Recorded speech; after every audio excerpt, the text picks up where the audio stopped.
Hi, I'm most upset. A wise old man once told me that great card games were everywhere. You just had to look for them. And I've looked everywhere in my flat and I can't find any. I've looked in the fridge, I've looked in the oven, I've looked in the sink. I've looked everywhere and none games have appeared. If only there was someone to guide me towards those hidden gems. Greetings, boy! Adrian Brody? Sure. I loved your work in popular movie The Brutalist and one of those Wes Anderson films, and that thing that you did on SNL one time. Seriously, what the hell was up with that? I don't remember that. Thomas Brewster. Yes! I am here for one reason, and one reason alone, to tell you that if you want to find great card games, there is one place where your little feet, your tootsies must tread. Into the outside world. Specifically, the wet world. The sea. Right, the sea. In the water. In the water. Outside. Right. Outside. Get me a Twix. While you're right. out. You want a Twix? Oh, okay, yeah. Yes. I can do that. Kelp! Shark versus octopus, eh? What do any of those words even mean? We thought this game should be called Two Fin, Eight Leg Deathmatch. It's better, wetter. But the designers called security. Kelp has your titular shark and octopus battling it out to determine, once and for all, which moist monster deserves your affections. Our tentacled hero will be hiding in the kelp, moving these clacky green tiles, trying not to give away their precise location. Whilst our unceasing villain will be pulling dice from a bag in order to swim, and then search, and then slurp their octopus enemy for his dinner. Why is a shark a villain here? I mean, well, look at him. Like, half his body is made of violence. Sounds like something we've got in common. Yeah? Yeah, right. Okay, so first off, this game is obviously gorgeous. Check out these turquoisey, tealy, bumpy on the backside tiles. Our best boy, Weberson Santiago, has done all the art on all the cards and all the board, and it looks good. It looks wet. It looks wet as hell. It looks like a damp game, and that's good. But it's not just a pretty face, because what makes this game really tick for me is the way that both of these sides, the shark and the octopus, feel really well drawn, enticing to play, which gives it this sort of swap around and play again format that I really like, but also both sides have enough depth to them to reward drilling down on play after play. The octopus spends the game shuffling around these tiles, only revealing them to activate the special powers in their deck of action cards. But one of these tiles is the octopus, meaning that every single action you take, every tile revealed, is information given to your hungry opponent. It's all about when and where you choose to expose yourself. The pervert's dilemma. Thomas! I'm sorry. And on top of this, one of the win conditions for the octopus is to eat enough food, which themselves are tiles that you place onto the table. And in order to eat them, you not only need to be next to the food, but you need to reveal both tiles at the same time. And so clean play as the octopus ends up looking a little bit like a shell game. Oh, look, I'm over here. Oh, wait, maybe I'm not. Maybe I'm over here instead. You're moving around constantly, making sure the shark never has quite enough time to waddle their way over to where they think you are. And speaking of the shark, they're playing an entirely different game. The shark is going to pull dice from a bag, and their color determines their use. Blue dice are for moving around, yellow dice are for searching for where the octopus might be, and red dice let you chow down on the delicious squid. Now you start off with a far more passive dice pool made up of mostly blue. But as the game rolls on, any unused dice can be used to buy ability cards, which themselves come with spicier dice to go in your bag and make you more of a threat as the game rolls on. So the shark feels like this growing threat for every turn the octopus doesn't directly improve their board. But that explosive growth from the shark comes at a cost, because every time they miss an attack or a search or a swim, they're gonna get tuckered out. And one of their game end conditions is just being too tired to keep hunting the octopus. So as the octopus, you wanna make them real sleepy. So you've got these two very well-drawn sides. One of them is this explosive power, and the other is dodging out the way at just the last second. It's a game of disappearing into a cloud of squid ink. It's thinking you've escaped before a flick of the tail and a spiteful chomp. It's sharp and it's tense and it's quick, but it's also so simple as to be knowable, letting this layer of bluffing and deduction simmer away on top. Everyone's purchases, the cards of the octopus and the dice of the shark, they're made entirely in the open, meaning you can react to what they're grabbing, but also you can add extra bluffing opportunities to your own quiver. All right, that's quite enough of that. Oh, but I was just starting to get rolling with this one. Part of your journey to becoming a small game finder is you need to say goodbye. You must let the small game slip away twixt your fingers so that you can open your eyes to a world of opportunities and other small new games around you. All right, well, where do I need to go next? You need to go to Seers. What's that? It's a department store in America. Oh, right. They have a catalog. Oh, all right, and what's the catalog for? It's a bit like Argos. Oh, But right. the difference is in Sears, people with a catalog used to be a little bit like teenagers. The catalog was kind of like they people used would to... like you do with it. Oh, you're right. You know? Yeah, no, I know. Yeah, they used to.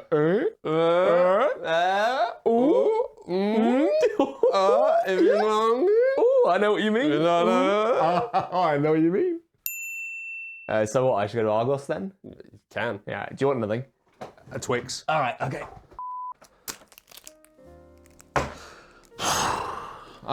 So I went to the Argos. Right. I don't know. It's a bit weird. You went to the Argos. Yeah, I went into the Argos, and I tried it. In the Argos. Yeah, in the Argos. I don't get why anyone would want to do it. Well, maybe not in the store. Well, but where else are you going to do it? At home? Yeah, but at home it's like messy. Like, I'm sorry, maybe I'm a weirdo or something, but I just don't think it's very fun to do a poo in a catalogue.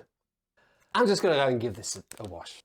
Right, the next game on this list is Seers Catalog, and it's the next game to join the illustrious ranks of the trick-taker but genre of games.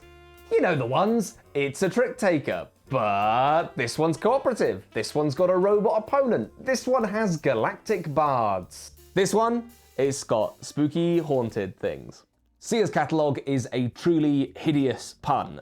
This is a game in which you are buying spooky items from a catalogue aimed at the seer. Not a seer, not any old seer, specifically the seer from the game Werewolf. So it's a card game about the shopping habits of one of the many roles contained in an entirely different social deduction game. And I'm kind of into it. I think a lot of that has to do with these individually illustrated cards, each one with a daft product and daft flavor text. Plus, all the suits have a consistent theme. The silver ones are all silvery things, the red ones are all explosive, the green ones are literature, kind of. It's charming, it's sweet. Matt even said that he quite liked the cover. It's good. It fits. It works. Right. It's a wolf. Yeah. It's subtle-ish. Okay, yeah, subtle, sure. Ish. So, here are the buts. Seers Catalog is a trick-taker, but rather than playing single cards, which you can play, you can also play sets or runs of cards. But alongside your regular hand of cards, you get a squeeze of artifacts, unique cards with special powers that manipulate the trick in all sorts of weird ways. You've got a spooky shroud that penalizes whoever wins the trick. You've got an orb that lets unique kinds of melds get played. And you've got this special staff that just says, I don't want to play that trick, let's do it again. So it's a meld-based trick taker with special powers, but it also has a unique, weird scoring mechanism. At the end of the round, your score is equal to the lowest card in your hand, minus the number of cards you've got in that hand. But you only score points for that card if you have fewer than 6 cards in your hand, if you're in the bonus. And at that point, you must play into a trick if you are able. So that is a lot of buts, maybe too many for some, but the dance here is absolutely fascinating. You want to get as low on cards as you can, but you don't want to go out entirely. You want to hold a strong card in your hand to score lots of points, but you might be forced into playing that last card, ending the round netting you 0. And this all combines to create hands that stretch on far longer than they might in other trick-taking games. You get close to that bite point where someone sheds out of cards and ends the round, but they get on that precipice and they stay there while everyone else plays. And in other trick-taking games, that's really annoying, being locked out of the trick, wanting to play your last card and not being let in. But this game entirely inverts that feeling. It stays tense when you've got your one lucky 13 and you're hoping that no one plays singles and you'll have to put it in and get yourself no points. It's good, it's weird, it's cool. The problem with this game though is pretty clear. It's brainy as heck, and that might actually not be a problem for you. You might be thinking of all these rules and going, yes, more of them, please. But for a lot of people, it's just going to be too much information going around the table. And as such, we found that Seers Catalog is best played with the same group multiple times. Not least because an actual criticism is that the artifacts in this game have specific rules, and you need to spend your first few looking at the specific bits of text in here to work out exactly what they do, and it's a bit of a faff. It's a bit of a faff. So it's harder to teach to new groups than other trick takers. And speaking of, we got another trick taker. Rebel Princess, also published by Bezier Games, is a twist on the classic game of Hearts. This one is a must-follow trick taker, but one suit is effectively poisonous. The Suitors. Which, again, is a pretty groan-worthy pun. They can't keep getting away with this. Every suitor won is a point scored, and points in this game are bad. And even worse is this frog prince lurking within the green suit. He's in an entirely different suit, and he's worth 5 points, which, to reiterate, are bad. However, just like in Hearts, if you shoot the moon, or sorry, become the rebel of the ball, and collect yourself all of the suitors and the froggy prince, then instead of getting plus points, you get minus 10 points. That's loads. That's so good. You want to do it, but are you going to do it? Maybe. But if you don't do it, you've just got so many points, and you're now losing quite badly. How are you going to get out of this one? Maybe you'll become the rebel of the ball again. This time it'll work. I'm sure. It's not gonna work. It's not gonna happen. It's a lovely bit of spice. Initially, you're cackling, throwing your negative cards at one particular player. They're gonna be stuck in the mud. You're gonna be feeling good. But then as the round goes on, you go, oh wait, no. Oh, they're getting awful close to actually doing it. And then you're in a right pickle. It's good, it's clean, it's fun. It's Hearts. It's just Hearts. Everything that I've said so far about this game, you can say about its free-to-play companion. So what makes Rebel Princess meaningfully different? Well, first off, each round has a funky modifier that changes the way you play. Maybe this time you're all playing 2 cards rather than 1, doubling the pace of the hand. Maybe we're all at a masquerade ball and everyone will play their cards face down. What about making another suit poisonous? Or having our suitors be even worse? And on top of that, each player has their own special power that they can use once per round, themed after the particular princess they are at the moment. And so these 2 factors will combine and create interesting and funky little trick-taking game states that are always like a good laugh.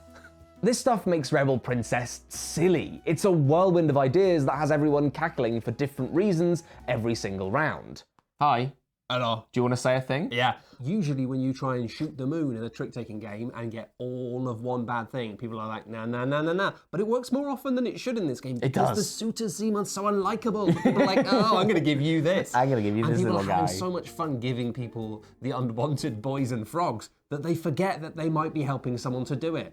It's really nice. It's good. It's clean. Slightly too fiddly sometimes with the rules. A little bit too fiddly. They're optional. You can make it easier. What I was going to say is that it's one where all of the information, all the rules questions are out in the open. Rather than with something like Seers Catalog where you have a private little card in your hand, here it's just on the table in front of everyone. So those questions are easier to resolve, making it more family friendly, more for everyone.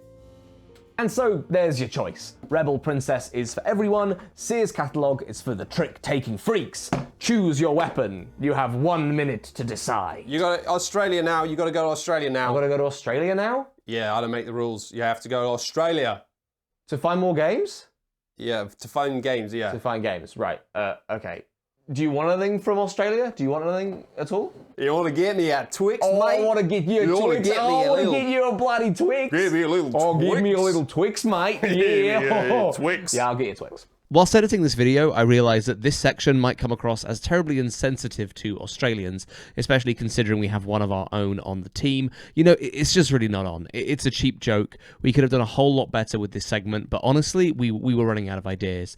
And I'm really sorry to all the Australians viewing. I promise that this will never happen again. Sausage Sizzle is the daftest and simplest game on this list. Do not watch past this point if you do not think the idea of rolling a bunch of dice and going, ugh, is appealing. Because on your turn, you're going to roll all of these dice and you're going to go, ugh. Eventually, you'll do that, because at first, you're going to roll and you'll ponder. You'll choose any number of these dice to lock, and you'll re-roll the rest. So this round, I'm going to take these 2 quackers and this 4.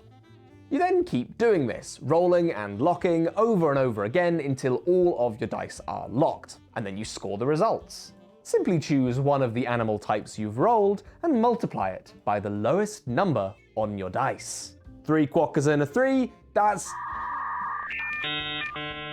9 points. It's 9 points. Write your digits on the score sheet and then flip over that animal in front of you. Oh no, you can't score quackers again, ever. Unless you play another game of this after the first game, or if you play another game with quackers in it and you score them there. What even is a quacker? That's allowed. What's a It's allowed. quacker? What is a quacker? So already this is interesting. It's the penultimate round and I've rolled nothing but 5s. Woohoo! But because I have to lock in at least 1 dice per roll, I'm dramatically reducing the chances I have to re-roll the animal part of my roll into something I can actually use. And that's all well and good, seems like quite a nice dice game. But the sausage on top of this sundae, sausages. These are worth just 1 measly pip, so they'll always count as the lowest number when you're scoring, but if you roll all sausages, then you're in sausage bonus town. They're worth a whopping 7 for scoring purposes. My 4 measly points from this collection of quackers just turned into 28 points? I'm taking these quackers to the bank and retiring early. As far as dice games go, Sausage Sizzle is dead simple, dead silly, and dead good. And what's weird is that I don't usually love dice games where one person rolls their dice and chooses their results and everyone else just sits and watches. It's undignified. It's got sibling birthday energy. You get to have your fun, everyone else just watches. Where's my cake? Where's my presents? Normally, I like my dice games like Liar's Dice, where all the rolls are simultaneous, or Cubitos, where you're rolling so fast and loose that it doesn't really matter, or Strike, where you're not really rolling dice at all, you're just chucking them into a plastic bin and screaming. But there's something really compelling here, and I don't really know why. It's readability, it's speed, it's the little score pad where you're itching to write down someone's negative points. Maybe that's it. Maybe I just like willing people to fail. Maybe you just like it because after everybody scores an animal for the first time, they have to read out an animal That fact. is true, and they're good animal facts. Do you want to hear one? Yeah. Yeah. Crocodiles can't chew their food, so they swallow stones to break down that food in their stomachs. Ooh. Yeah, isn't that good? Kangaroos have chambered stomachs, similar to cows. Sometimes they will regurgitate their food and chew it again. Yeah. And platypuses have 7 stomachs. 1 for work, 1 for pleasure, and they don't know what the other 5 do. And apparently, snakes can get jobs that pay up to 50,000 Australian dollars a year. Ooh. Wow. Yeah. Wow. Learn something new every day, don't you? I Learn learn something new. every day. Sometimes I learn something new. It's good, right? Yeah. Is any of that real? No. Well, maybe you should tell us something real for once, Thomas. Maybe you should tell us about your favourite thing. My favourite things. I've been waiting for just this moment. It's amazing that you said that completely unscripted, because the next game on the list is my favourite things. What's your favourite things, Matt? My favourite things is Hedgehog. My favourite things is, for my money, the best game on this list. It gets the shut up and sit down seal of approval, which is a badge that I'm often slapping on things that I keep playing even outside of the review context. And this thing has come with me to a lot of places. I've played a whole lot of this game. I've played it at conventions, after conventions, in the pub, at Christmas, at my house, and at other people's houses, whether they know it or not. It's with me often, and it always delights.